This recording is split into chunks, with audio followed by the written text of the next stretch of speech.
আচ্ছা। আসসালামু আলাইকুম, কেমন আছো? আলহামদুলিল্লাহ ভালো আছি। আপনি কেমন আছেন? আলহামদুলিল্লাহ। তাহলে আজকে আমাদের হচ্ছে গণিত ও বিজ্ঞান হবে, তাই না? তাহলে প্রথমে হচ্ছে আমাদের গণিত, না সরি, আমাদের বিজ্ঞান ও ইংরেজি হবে। তাহলে আজকে আমাদের প্রথমে হচ্ছে বিজ্ঞান, তাই না? জি। তাহলে বিজ্ঞানের পরে হচ্ছে যে আমরা কি করব? বিজ্ঞানের পরে আমরা হচ্ছে ইংলিশ করব। তো আমাদের বিজ্ঞানের হচ্ছে হোমওয়ার্ক ছিল কত পৃষ্ঠা বলতে পারবে? বিজ্ঞানের হোমওয়ার্ক ছিল 13 পৃষ্ঠা। 14। 11, 11, 12, 14। 11, 12, 14। আচ্ছা, তুমি আমাকে রিডিংটা ওখান থেকে আমি একটু কোশ্চেন করব, হ্যাঁ? আমরা হচ্ছে কোন অধ্যায় পড়েছিলাম? অধ্যায় 2। আচ্ছা। আমরা পড়েছিলাম অধ্যায় 2। অধ্যায় 2 হচ্ছে প্রাণী পরিচিতি। অধ্যায় 2 হচ্ছে প্রাণী পরিচিতি। প্রাণী পরিচিতি। আমি কিন্তু উদ্ভিদ আর প্রাণী নিয়ে বলেছিলাম। উদ্ভিদও হচ্ছে জীব, প্রাণীও হচ্ছে জীব। উদ্ভিদেরও জীবন আছে, প্রাণীরও জীবন আছে। কিন্তু উদ্ভিদ কি করে? উদ্ভিদ হচ্ছে খাদ্য গ্রহণ করে কিন্তু চলাফেরা করতে পারে না। উদ্ভিদের কোনো হাত, পা, মুখ এগুলো নেই। কিন্তু প্রাণীর কি? প্রাণী চলাফেরা করতে পারে, প্রাণী খাদ্য গ্রহণ করতে পারে, প্রাণীর হাত, পা, কান, চোখ, নাক এগুলো আছে, তাই না? জি। আচ্ছা, এখানে দেখো, আমরা তাহলে প্রাণী এবং উদ্ভিদ সম্পর্কে আমরা তো জানলাম। এখন বলেছে যে পৃথিবীতে তো আমাদের অনেক ধরনের জীব আছে, তাই না? এক একটা জীব কিন্তু জি। এক এক রকম। এক একটা প্রাণী আমাদের এক এক রকম। তাদের দেহ, খাদ্য এক এক রকম, তাই না? এখন যে এখানে দেখো, এখানে মাছের কি কি থাকে বলো তো? মাছের কি কি থাকে মরিয়ম? মাছের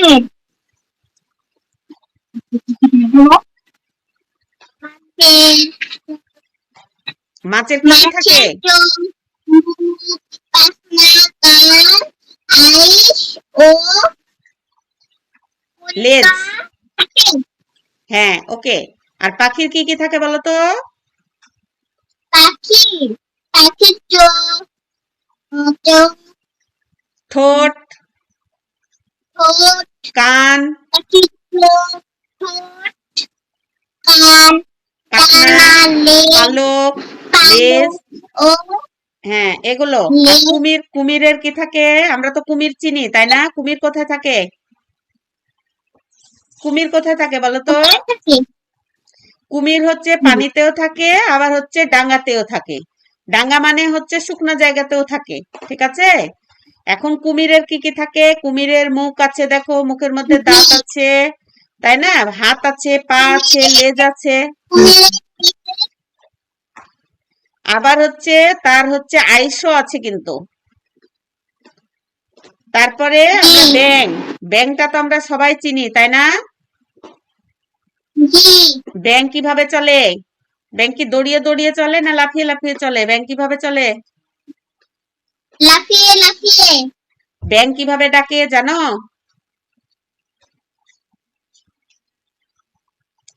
হ্যাঁ। মরিয়ম, কিভাবে বলো তো? হ্যাঁ। ঘ্যাঙ্গার ঘ্যাং, না? তাহলে হচ্ছে এখানে যে ব্যাংটা দেখো তাকাচ্ছে তোমার দিকে। এখানে ব্যাঙের কি কি আছে? চোখ, নাক, মুখ, কান, ত্বক, পা। ব্যাঙের চোখ, নাক, মুখ, কান, আচ্ছা, মুখ।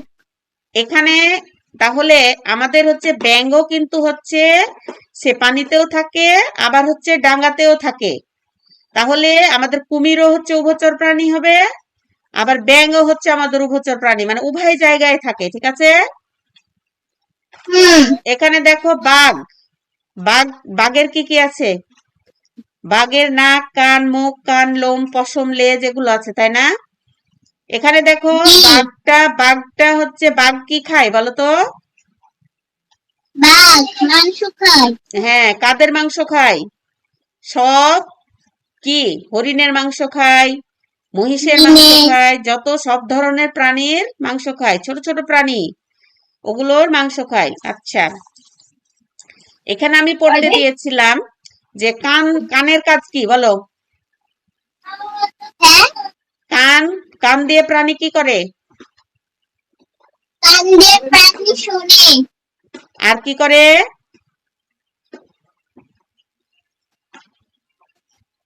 আর বিভিন্ন প্রাণীর আসন্ন বিপদ বুঝতে পারে না?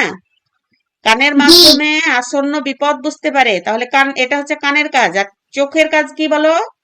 চোখ দিয়ে কি করে? চোখের কান বিপদ থেকে রক্ষা পাওয়ার জন্য প্রাণীদের চোখ থাকে না, চোখ দিয়ে প্রথমে কি করে? তারা সবকিছু দেখে, এটা আগে বলবা।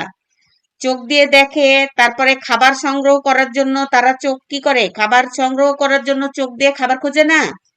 তারপরে কি করে? তারা হচ্ছে শত্রুদের কবল থেকে রক্ষা পাওয়ার জন্য তাদের চোখের প্রয়োজন।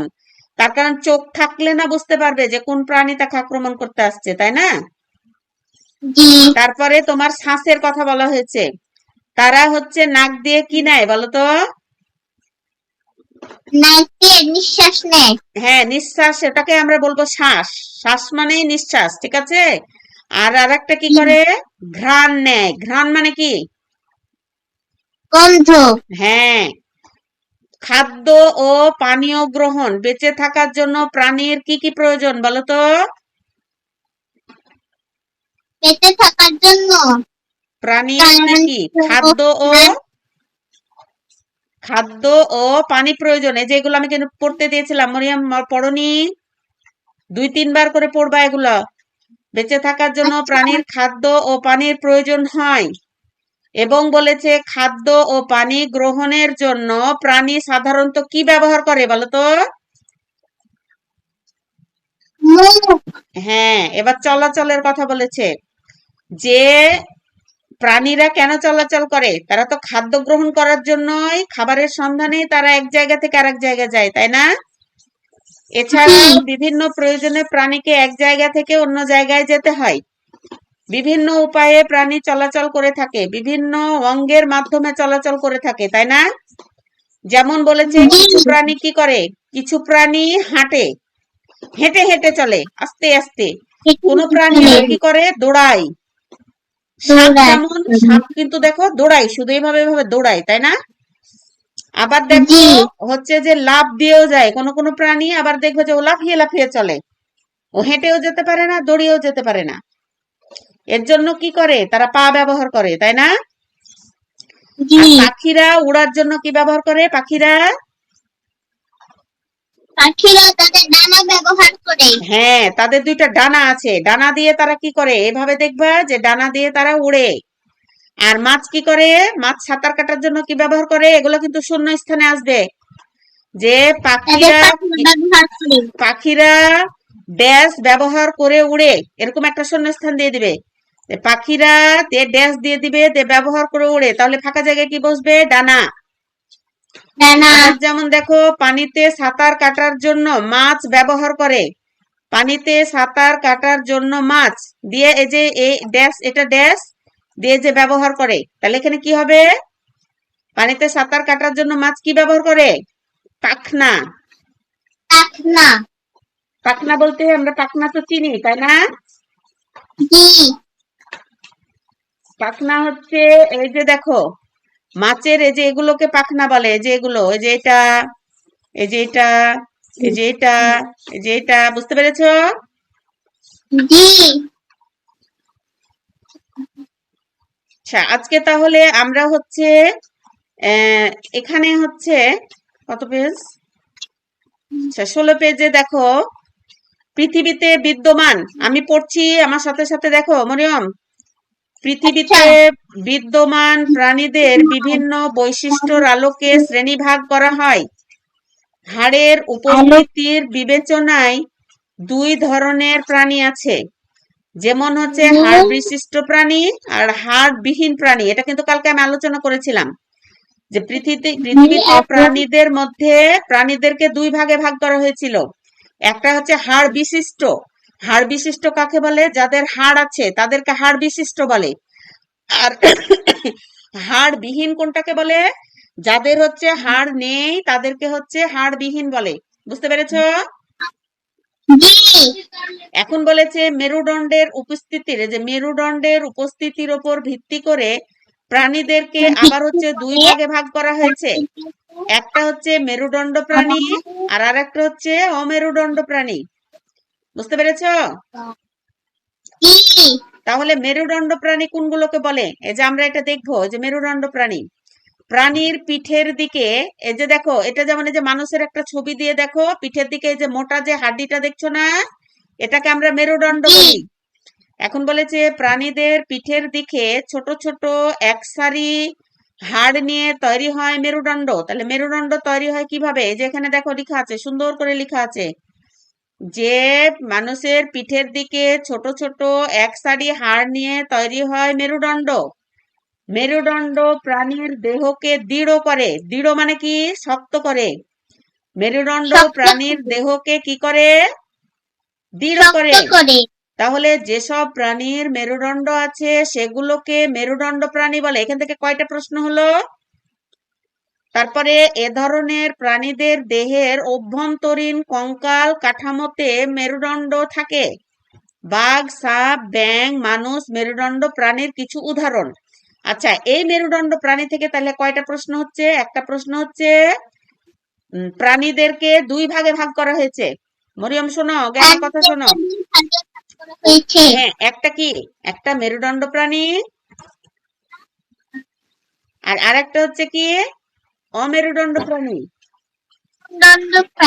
হ্যাঁ, তাহলে মেরুদণ্ড প্রাণী এখানে কাকে বললো? যে যেসব প্রাণীর মেরুদণ্ড আছে,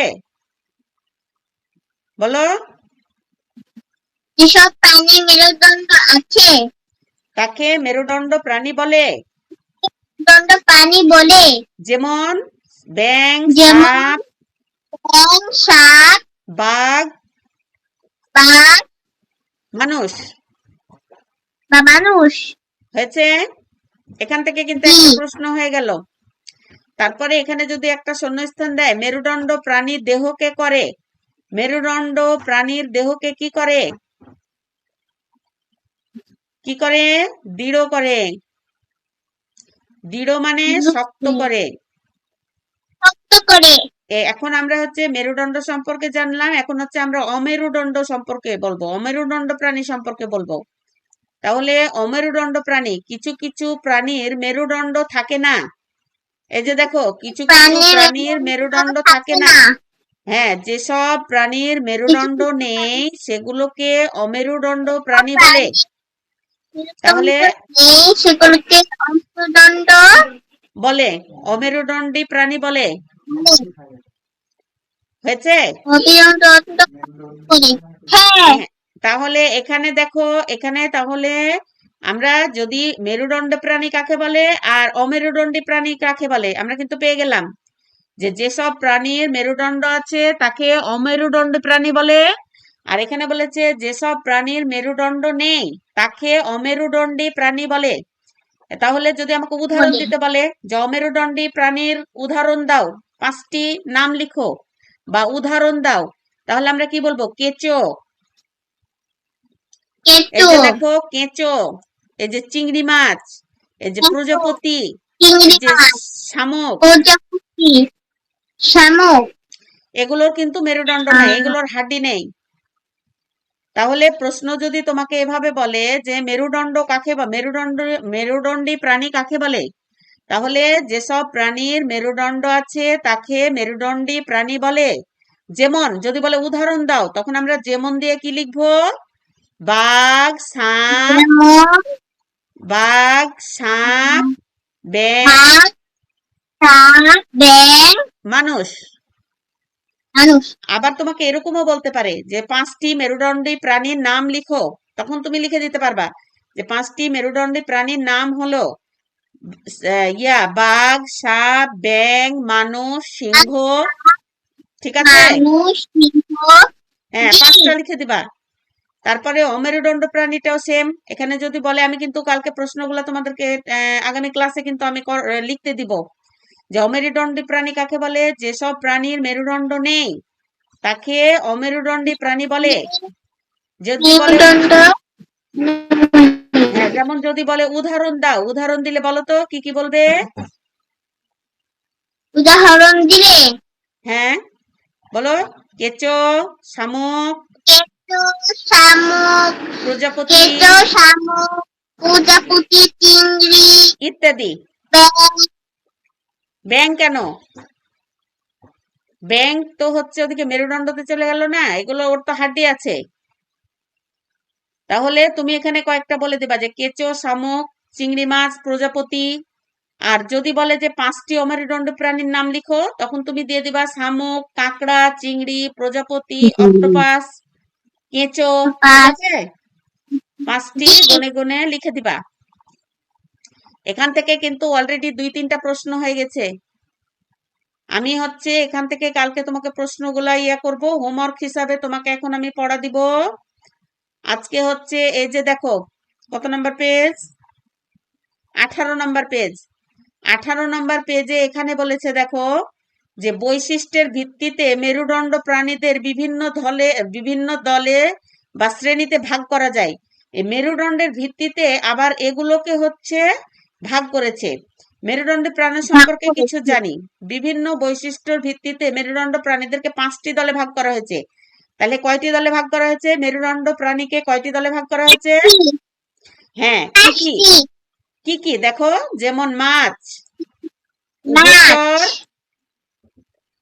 উভচর, সরীসৃপ, সরীসৃপ, পাখি ও স্তন্যপায়ী। স্তন্যপায়ী। এখন এখানে দেখো, এখানে বলেছে মাছ। তাহলে মাছের কথা বলেছে। তাহলে মাছ কি করে? মাছ পানিতে বাস করে। মাছ ডিম ও পাখনার সাহায্যে পানিতে সাঁতার কাটে। আর বেশিরভাগ মাছের আঁশ দ্বারা আবৃত। এখন যদি আমি তোমাকে বলি মাছের বৈশিষ্ট্য লিখো, তাহলে তুমি কি লিখবা? মাছ পানিতে বাস করে। মাছ পানিতে বাস করে, এরা ডিম পাড়ে এবং পাখনার সাহায্যে সাঁতার কাটে। পানিতে সাঁতার কাটে। বেশিরভাগ মাছের দেহ আঁশ দ্বারা আবৃত থাকে। বুঝতে পেরেছো? আচ্ছা, এবার উভচর। উভচর কাকে বলছে? উভচর প্রাণী জল এবং স্থল উভয় জায়গায় বাস করে। এটা কিন্তু হ্যাঁ, এটা কিন্তু আমি পড়ার সময় আলোচনা করেছিলাম যে ব্যাংকে নিয়ে বললাম না যে এরা জল এবং স্থল। জল মানে পানি আর স্থল মানে হচ্ছে মাটি। ঠিক আছে, এরা হচ্ছে জল এবং স্থল উভয় জায়গাতেই বাস করে।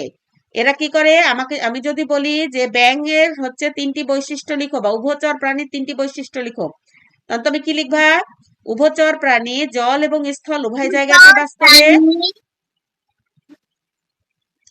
জল এবং স্থল উভয় জায়গাতে বাস করে।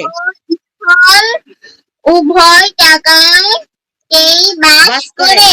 হ্যাঁ, 2 নম্বর বলেছে এরা পানিতে ডিম পাড়ে। এরা পানিতে ডিম পাড়ে। আর এগুলোর দেহ মসৃণ এক ধরনের মসৃণ ও ভেজা ত্বক দ্বারা আবৃত থাকে। ত্বক দ্বারা আবৃত থাকে। হ্যাঁ, ব্যাঙ একটি কোন প্রাণী? ব্যাঙ একটি উভচর প্রাণী। এরা সাধারণত লাফিয়ে চলাচল করে। হ্যাঁ, এবার আমরা জানবো সরীসৃপ। কোনগুলোকে সরীসৃপ বলে? এখানে আমি বলছি, আগে শুনে নাও। সরীসৃপ শ্রেণীর অধিকাংশ প্রাণী জলে বা স্থলে বাস করে। এদের দেহ এক ধরনের শুষ্ক আঁশযুক্ত। যে সরীসৃপ শ্রেণীর অধিকাংশ প্রাণী জলে স্থলে বাস করে, এগুলোর দেহ এক ধরনের শুষ্ক আঁশ ত্বক দ্বারা আবৃত থাকে। এরা স্থলে ডিম পাড়ে। সাপ, টিকটিকি ও কুমির হচ্ছে সরীসৃপ প্রাণী। এরা পা দিয়ে হাঁটে অথবা বুকে ভর দিয়ে চলে। এখানে আমি যদি তোমাকে বলি যে সরীসৃপ প্রাণীর বৈশিষ্ট্য লিখো, তাহলে সরীসৃপ প্রাণীর অধিকাংশই জলে এবং স্থলে বাস করে। দেখো বলেছে পাখি। বেশিরভাগ পাখি ডানা মেলে উঠতে পারে, তাই না? বেশিরভাগ পাখি ডানা মেলে উঠতে পারে। এদের দেহে কি থাকে? পালক দিয়ে ঢাকা থাকে। আর এদের কারণ কি বেশিরভাগই গাছে বাসা বানায়, আর সেই বাসায় তারা কি করে, কি পাড়ে, ডিম ডিম পাড়ে। পারে। হ্যাঁ, এটা এমন সুন্দর করে পড়বা, এখান থেকে প্রত্যেকটা প্রশ্ন যেন আমি তোমাকে করলে তুমি উত্তর দিতে পারো। এবার স্তন্যপায়ী কোনটাকে বলছে? স্তন্যপায়ী প্রাণীর দেহে পশম, লোম এবং ত্বক দ্বারা ঢাকা থাকে। এরা হাঁটা বা দৌড়ানোর কাজে নিজেদের পা ব্যবহার করে। এরা বাচ্চা জন্ম দেয়, বাচ্চা মায়ের দুধ পান করে। অধিকাংশ স্তন্যপায়ী প্রাণী স্থলে বাস করে, যেমন হচ্ছে মানুষ, কুকুর, বিড়াল ইত্যাদি। কিছু স্তন্যপায়ী প্রাণী পানিতে বাস করে, যেমন তিমি ও হচ্ছে ডলফিন। কিছু স্তন্যপায়ী প্রাণী উড়তে পারে, যেমন হচ্ছে বাদুড়। স্তন্যপায়ী হচ্ছে আবার 3 ধরনের। এখানে বলেছে স্তন্যপায়ীদের দেহে পশম এবং লোম ও ত্বক দ্বারা ঢাকা থাকে। এরা হাঁটা বা দৌড়ানোর কাজে পা ব্যবহার করে। তাহলে কে কে করে বলতো? কুকুর কিন্তু পা হাঁটার কাজে ব্যবহার করে, বিড়ালও করে, আমরা মানুষও কিন্তু করি। এবং আমাদের দেহ হচ্ছে ত্বক দ্বারা আবৃত মানুষের, কিন্তু কুকুর বিড়ালের কি পশম দ্বারা, তাই না? তাহলে এখানে বলেছে যে এরা বাচ্চা দেয়, মানুষও বাচ্চা দেয়, কুকুর বিড়ালও বাচ্চা দেয়। আবার দুধ খাওয়ার কথা বলছে, মানুষও বাচ্চাকে দুধ খাওয়ায়, আবার কুকুর বিড়ালও হচ্ছে বাচ্চাদেরকে দুধ খাওয়ায়, ঠিক আছে? এবার বলেছে যে কিছু স্তন্যপায়ী প্রাণী যারা হাঁটতে পারে, পা দিয়ে হাঁটে, এরা কিন্তু আবার পানিতেও বাস করে, যেমন হচ্ছে তিমি ও ডলফিন, ঠিক আছে? এবার বলছে কিছু স্তন্যপায়ী প্রাণী আবার উড়তে পারে, যেমন হচ্ছে বাদুড়। এই পড়াটা 18 নম্বর পেজের পড়াটা থাকবে তোমার, 18 নম্বর পেজ, আর হচ্ছে যে তোমার 18 নম্বর পেজ এবং হচ্ছে তোমার 16 নম্বর পেজ, 18 এবং 16। এই রিডিং পড়াগুলো এত সুন্দর করে পড়বে। কালকে আমি এখান থেকে প্রশ্ন, কালকে না সরি, যেদিন বিজ্ঞান ক্লাস আছে সেদিন হচ্ছে যে আমি এখান থেকে প্রশ্ন তোমাদেরকে হচ্ছে লিখতে দিব, ওকে? আচ্ছা, তাহলে বিজ্ঞান হয়ে গেল, এখন হচ্ছে আমরা ইংলিশে যাব। ইংলিশের কত নম্বর পৃষ্ঠা ছিল মরিয়ম? ইংলিশের 17 এবং 18। 17, 18? জি।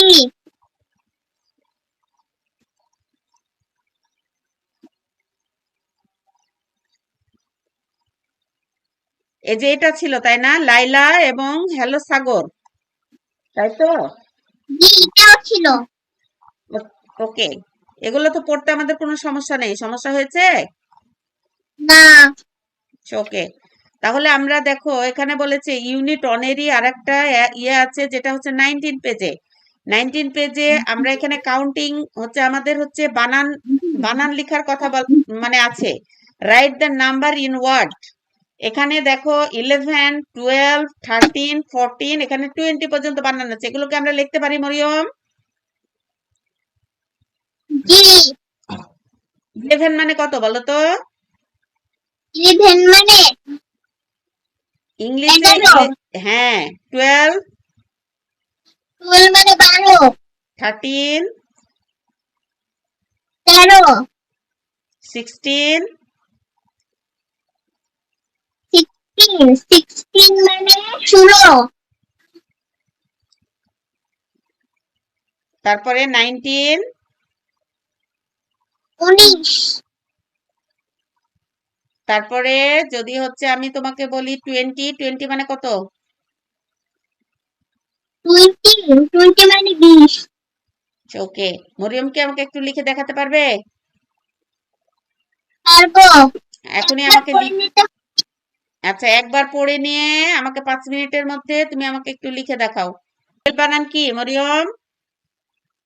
TWELVE হবে। দেখো খাতায়, দেখো ভুল লিখেছো, তুমি 20 লিখে দিয়েছো। 12 বানানকে 20 লিখে দিয়েছো। TWELVE 12, খাতায় কারেকশন করো। TWELVE পাশে লিখে দাও। আর হচ্ছে 20 বানান তুমি কি লিখেছো? TWENTY হবে। 20 বানান ভুল, ঠিক করো। TW মরিয়ম আগে আমার কথা শোনো। TWENTY, আমি বলছি চট করে লিখে নাও। 20 বানান ঠিক করো, পাশে লিখে দাও। TWENTY, ম্যাম এটা পুরোটা কেটে দেখবো। পাশে লিখে দাও। TWENTY, 20।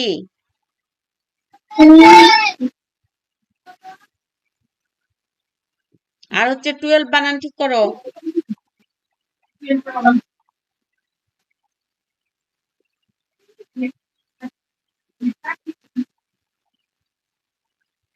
12 বানান হচ্ছে TWELVE, হয়েছে? 20 বানান ঠিক করেছি। TW12 বানান করো। TWEL VE,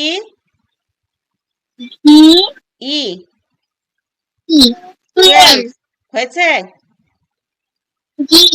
আচ্ছা, ওকে। এবার এখানে দেখো, এখানে কিন্তু একটা বলেছে match column A with column B, 1 is done for you। এখানে আছে নাম্বার মানে সংখ্যা, আর এখানে আছে সংখ্যার বানান। এখন আমাদের প্রথম সংখ্যাটা কি আছে মরিয়ম, স্ক্রিনে দেখো। 11, প্রথম সংখ্যাটা কি? 11।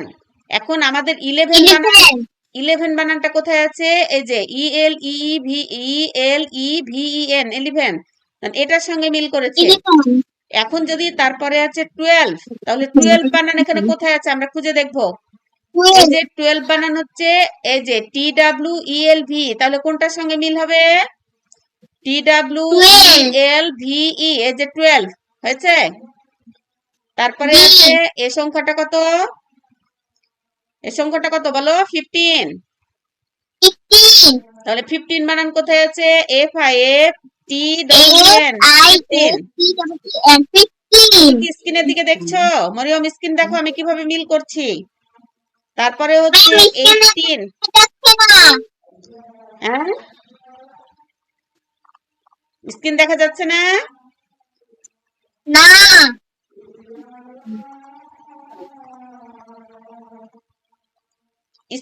এখন দেখা যাচ্ছে? না। নেটের প্রবলেম নাকি? আচ্ছা দেখো, 18, শুধু আপনাকে দেখা যাচ্ছে। 18 দেখা যাচ্ছিল। বিজ্ঞান যখন পড়াচ্ছিলাম তখন দেখা যাচ্ছিল না?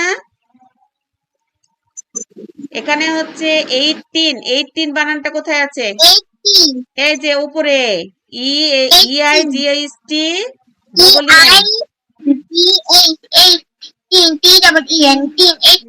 তারপরে নিচে আছে 20 বানানটা কোথায় আছে? এই যে TWENTY, আমি হচ্ছে মিল করে দিলাম। তুমি হচ্ছে বইয়ে যেভাবে ছকটা আছে এই ছকটা হচ্ছে এভাবে তুলে নিবা। এভাবে তুলে নিয়ে যেটা যে বইয়ে দেখবে একটা যেমন মিল করা আছে, সেম এভাবে কোনটার সঙ্গে কোনটা যাবে এভাবে দাগ কেটে কেটে মিল করবা খাতাতে, দিয়ে আমাকে হোমওয়ার্ক দিবা। বুঝতে পেরেছো?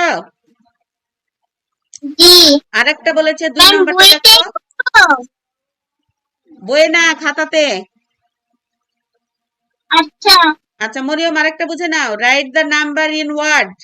এখানে তোমার হচ্ছে সংখ্যা আছে, তোমাকে এটার বানান লিখতে হবে। এখানে কি আছে? সংখ্যাটা 12, তাহলে এটার বানানটা তোমাকে এখানে লিখতে হবে। এটা আছে 15, তাহলে এখানে তোমাকে 15 বানান লিখতে হবে। এখানে হচ্ছে 13, তাহলে এখানে তোমাকে কি লিখতে হবে? 13। এটা 18, তাহলে এখানে কি লিখতে হবে? 18 বানানটা লিখতে হবে। এখানে হচ্ছে 14 লিখতে হবে। এখানে 20 লিখতে হবে। বুঝতে পেরেছো? ক্লিয়ার? এবার 3 নম্বরটা দেখো। 3 নম্বরটা বলেছে write the missing number in word in the blanks. এখানে এখানে দেখো 12 আছে, তাহলে আগে ফাঁকা ঘর আছে, তাহলে এখানে কি বসবে? এখানে তাহলে 11 বসবে। এখানে 13 আছে, তাহলে 13 এর পরে ফাঁকা ঘরে কি বসবে? 14। তারপরে এখানে 15 আছে, তাহলে 15 এর পরে ফাঁকা ঘরে কি বসবে? 16। তারপরে ফাঁকা ঘরে কি বসবে? 17। তারপরে 18 আছে, তাহলে এখানে কি বসবে? ফাঁকা ঘরে কি বসবে? 19, আর তারপরের ফাঁকা ঘরে কি বসবে? 20। 20, বুঝতে পেরেছো? আমি জি, আরেকবার বলে দিচ্ছি তোমার সুবিধার্থে। আরাফাতের কি পরীক্ষা হচ্ছে, এর জন্য মনে হয় ও জয়েন করতে পারছে না, একাই ক্লাস করতেও কেমন লাগছে। আচ্ছা, সমস্যা নেই, ও রেকর্ড দেখে নিবে। মরিয়ম, তুমি হচ্ছে দেখো, এখানে আমি যে তোমাকে এখানে 11 থেকে 20 পর্যন্ত সংখ্যা আগে লিখবা। প্রথমে আগে সংখ্যাগুলো লিখে নিবা, তারপরে বানানটা লিখবা। 11 থেকে 20 পর্যন্ত বানান লিখবা। বুঝতে পেরেছো? তারপরে জি, এটা হচ্ছে 19 পেজে। আর এখানে 20 পেজে দেখো 1 নাম্বারটা এভাবে তুমি একটা হচ্ছে ছক কেটে নিবা। একটা ছক কেটে নিয়ে দেখো যেভাবে এই যে কলামটা করা আছে এভাবে 5টা ছক করে নিবা। 1 2 3 আচ্ছা, 4 5টা। এদিকে হচ্ছে সংখ্যাগুলো তুলে নিবা আর এদিকে বানানগুলো তুলে নিবা। দিয়ে দাগ কেটে কোনটার সঙ্গে কোনটা মিলকরণ খাতাতে তখন একটা, যেমন এই যে বইয়ে দেখিয়ে দিয়েছে 11টা, সেম এভাবে দাগ কেটে কেটে দেখিয়ে দিবা। ঠিক আছে? আচ্ছা, তারপরে 2 নাম্বারটা বলেছে দেখো, write the number in the word. তাহলে এখানে সংখ্যা আছে, আমাদেরকে বানান লিখতে হবে। বুঝতে পেরেছো তো নাকি? জি, যে সংখ্যাটা থাকবে সে সংখ্যাটা এলোমেলোই হোক, কিন্তু যে সংখ্যায় থাক আমরা হচ্ছে ওটা সংখ্যাটা দেখে বানানটা তখন লিখবো। তারপরে লিখবো, 3 নাম্বারটা কি বলেছে দেখো, write the missing number in word in the blanks. তাহলে ব্ল্যাঙ্ক, এখানে এখানে হচ্ছে বানান আছে, বানানগুলোর কোন কোন জায়গা হচ্ছে ফাঁকা ঘর আছে। ঠিক আছে? এই ফাঁকা জি, ঘরগুলো যেমন এখানে আছে 12, তাহলে 12 এর আগে অবশ্যই 12, 11 হবে, তাই না? জি, তাহলে 11 12 13, 13 এর পরে কি হবে? 14, তারপরে 15 আছে, তাহলে কি হবে? 16, 16। তারপরে কি হবে? 17, তারপরে 18 আছে, 18, 18 আছে। 19, হ্যাঁ, তাহলে 19, 20, তারপরে হবে 20। তোমার বানান সবকিছু ঠিক আছে, শুধু 12 এবং 20 বানানটা ভুল ছিল। সবসময় ভেঙে ভেঙে বানান করবা, তাহলে বানানগুলো অনেক ইজি হবে। আমি একটু তোমার সুবিধার্থে বলে দিচ্ছি দেখো, যেমন 11, ELE, ইলে, VEN, 11, 12, TW, 12, TO, TW, to, EL, LVE, ভেব, 12, 12, এরকম হবে উচ্চারণটা। তারপরে হবে 13, প্রথমে আগে তুমি থার্ডটা বানান করে নিবা। THIR, থার, TEEN, 13। তারপরে 14, FOR, ফর। তারপরে 14 হয়েছে। তারপরে তুমি 15টা জি, যখন করবা, FIF, ফিফ, TEEN, 15। তারপরে তুমি করবা 16, প্রথমে 6টা করে নিবা, তারপরে হচ্ছে 16। তারপরে 7, ACVEN, 7, তারপরে TEEN, 17। 8 বানানে কি করবা, আগে 70, 8 লিখে দিবা, EIGHT, 8 দিয়ে EEN, 3। এখানে 8 বানানে, এখানে আমরা যেহেতু 18, টি পেয়েছি তাই এখানে আর 3 বানানে আমরা টি ব্যবহার করব না। বুঝতে পেরেছো? জি, তারপরে এটা বলেছে 19, প্রথমে 9টা বানান করে নিব, তারপরে হচ্ছে TEEN, 3, 19। ওকে? তারপরে দেখো বলেছে জি, 20, TWEN, 20, এই জায়গাটাকে আমরা বানান করব, TWEN, 20, TYT, 20। বুঝা গেছে? এই বানানটা যদি জি, তুমি 11 পর্যন্ত বানানটা যদি তুমি এই পুরা 11 থেকে 20 পর্যন্ত বানানটা যদি তুমি সুন্দর করে করতে পারো, তাহলে হচ্ছে তোমার এখানে এসে যতগুলো এলোমেলো বা সংখ্যা থেকে বানান, বানান থেকে সংখ্যা দিলে তোমার কোনো কিছুতেই সমস্যা হবে না। তাই তুমি আগে 1 থেকে 20 পর্যন্ত সুন্দর করে লিখে নিবা, তারপরে সংখ্যা থেকে বানানগুলো লিখবা। আবার হচ্ছে এখানে বানানের ফাঁকা ঘর আছে, এগুলো সুন্দর করে পূরণ করে আমাকে হচ্ছে হোমওয়ার্কের ছবি দিয়ে দিবা। বুঝতে পেরেছো? জি, আচ্ছা, এগুলো বুঝতে তোমার আর কোনো সমস্যা আছে মরিয়ম? না, আচ্ছা, ওকে, ঠিক আছে মরিয়ম, তাহলে হোমওয়ার্ক গুলো যেভাবে দিতে বললাম এভাবেই দিবা। তাহলে আজকে এ পর্যন্তই, হ্যাঁ? ভালো থাকো, সুস্থ থাকো। আল্লাহ হাফেজ। আল্লাহ হাফেজ। আসসালামু আলাইকুম। ওয়ালাইকুম আসসালাম।